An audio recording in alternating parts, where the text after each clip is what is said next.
Hi, my name is Phoebe Tan, and today I'm going to be talking about Norma McCorvey. I grew up with doctors on my mom's side of the family, and my dad is a physician assistant at Planned Parenthood. With that, I learned to grow a fascination with the human body and the overall works of it. As I got older, I grew more interested in Roe versus Wade, specifically on the fact that it was established so that women could have reproductive rights, specifically for abortions. I was so proud that I lived in a country where we were able to do that until June 24th of 2022, when the Supreme Court made the executive decision to overturn Roe versus Wade, leaving half the country protected with these laws and the other not, leaving women in the places where it's not protected scared. Abortion has been a topic that has been debated for decades, and the reason why this is because there are anti-abortion right politicians and advocates, but specifically politicians, that pass laws and restrictions that made it harder for women in certain states to get abortion care, as well as making it more complicated for them. Today, that is exactly what we're going through. I knew little to no information about the woman behind Roe, so today we are going to talk about the woman who made the decision to get an abortion and how that impacted women's reproductive rights during that time and today, Norma throughout her life, and how Roe versus Wade became established from that. So, Norma lived in a small town in Louisiana. She had a horrible childhood. Dad left at 13, mom abusive, violent, drunk.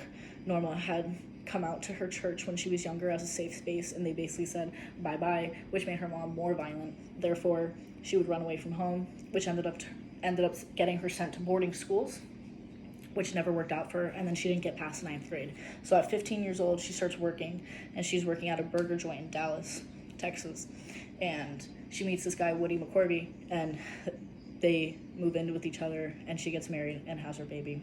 Her baby's named Melissa. So then at one point, she realizes that Woody McCorvey is insanely abusive and decides to move back in with her mom. And she decides to start working at a bar as a bartender, where then she starts drinking all the time, and now she's struggling with alcoholism, and then she gets pregnant again, and she's like, no, I can't do this, it's too hard, I can't go through with a child. So she has the baby and gives the baby up for adoption. Then she starts working as a carnival baker in a traveling carnival, and she gets pregnant again while she's in Florida, and she's like, you know what, this is the last time I'm going through this, I have to figure out something. So she goes back to Texas, and she meets up with a friend who ends up telling her about this thing called abortion.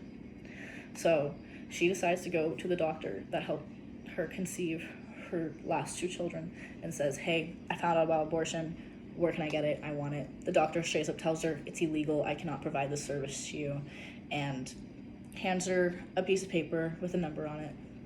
She's thinking, okay, can't tell me, but slips it to me, completely understand. Wrong, calls a person, it's an adoption lawyer.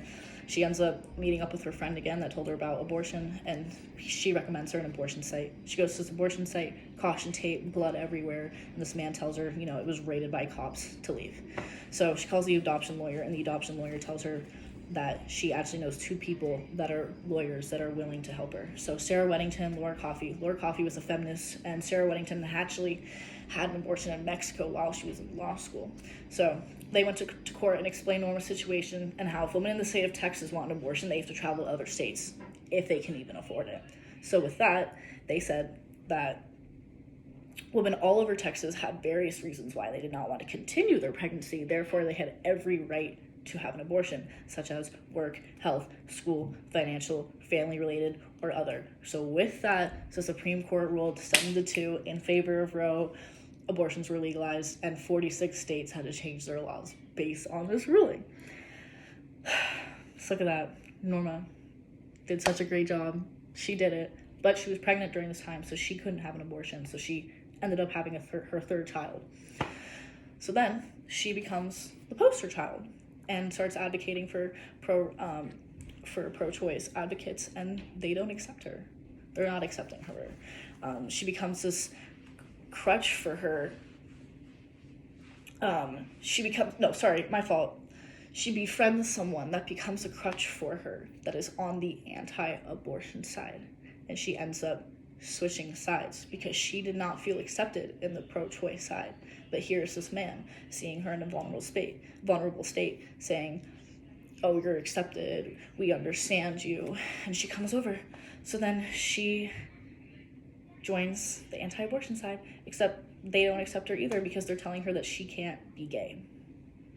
So she has to tell people that she's no longer homosexual, and is telling people that she is now anti-abortion.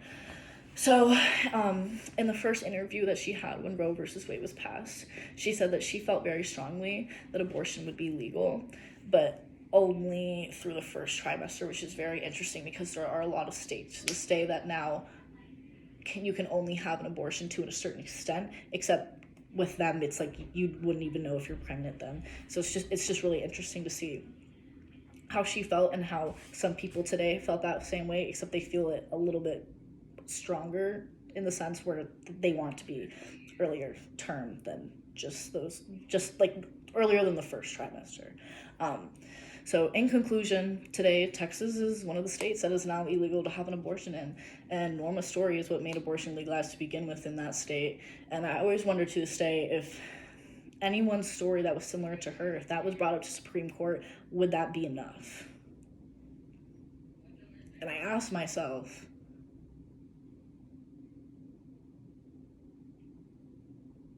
are we ever going to get Roe versus Wade established again? What Norma did was insanely brave, and her story is insanely impactful and shows that people's opinions and views can change one's choice very easily. And I think that's a really important theme because it happens all the time. I see women that are not part of their family anymore because their parents don't support abortion. So yeah, that